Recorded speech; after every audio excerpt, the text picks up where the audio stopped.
Қайырлы күн достар, қалайсыздар? Бүгін біз сіздермен тәтті бауырсақ дайындайтын боламыз.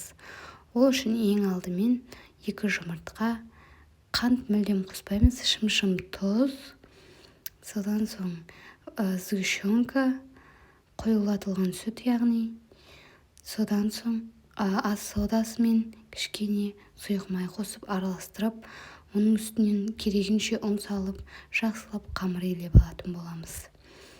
Менде қалып кеткен сгущенканы, осы сгущенкам 70 грамм шықты. Сіздерде бар болса, көптеу етіп жасап алсаңыздар болады. Бізге өте қатты ұнады, жасап жеп көріңіздер. Мен барлық керек заттарын описание бөліміне жазып кететін боламын. Маған тіркеліп, қолдап кетіңіздер. Подписаться кнопкасының все батырмасын бассаңыздар, менде шыққан алғашқы видеоны бірінші болып көретін боласыздар. Осылай барлығын жақсылап араластырып алған соң, керегінше ұнымызды алып, оны жақсылап илеп алатын боламыз. Мына жерде мен сұйық майды құйып жатқан кезім. Содан соң електен өткізілген ұнымызды қосып, жақсылап қамыр илеп алатын боламыз. Менің арнамда өте қызықты видеолар. Сіздерге тағы да қандай видеолар түсіргенімді қалайсыздар? Төменде пікір қалдырып кетіңіздер. Мен сіздердің барлық пікірлеріңізді оқып, міндетті түрде жауап қайтаратын боламын. Қамырымыз кішкене қолға жабысатындай болып тұруы керек, міне көріп тұрғандарыңыздай. Өйткені бұл масса қамырымыз, яғни тура чак-чактың қамырына ұқсаған болып шығады. Уайымдамаңыздар, піскен кезде ортасы піспей қалады деп. Мен осылай томалақ етіп домалақтап алдым. Егер сіздерге басқашалай ұнайтын болса, солай дайындап алсаңыздар болады. Яғни бұл домалақ бауырсақтар деп аталады. Көп ресторандарда 1850 теңге немесе 1650 ма солай теңгеден сатылатын. Бұны жай ғана үйде дайындап жесеңіздер болады.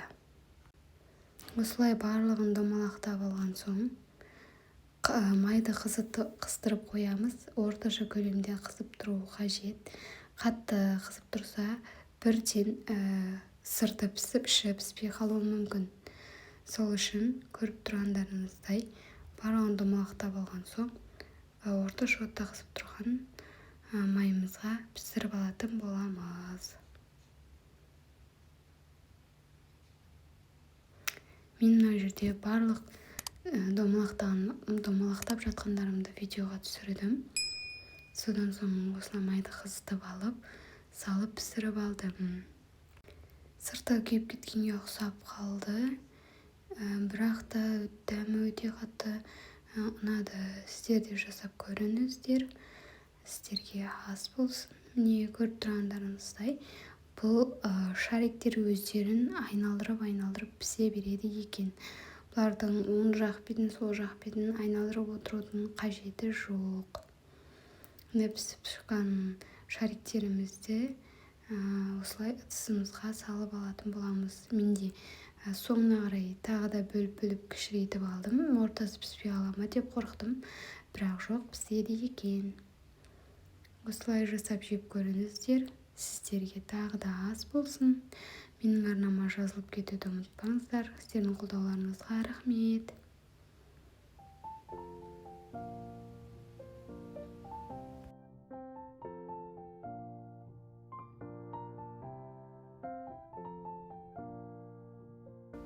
Піскен шариктеріміздің үстіне осылай сәндік үшін шоколад құйып алдым.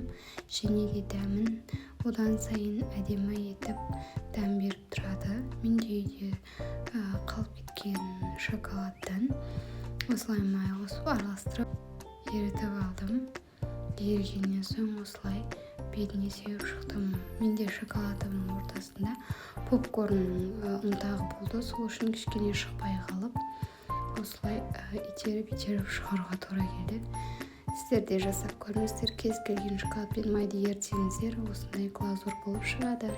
Дәмі одан сайын тәтті әрі дәмді болады.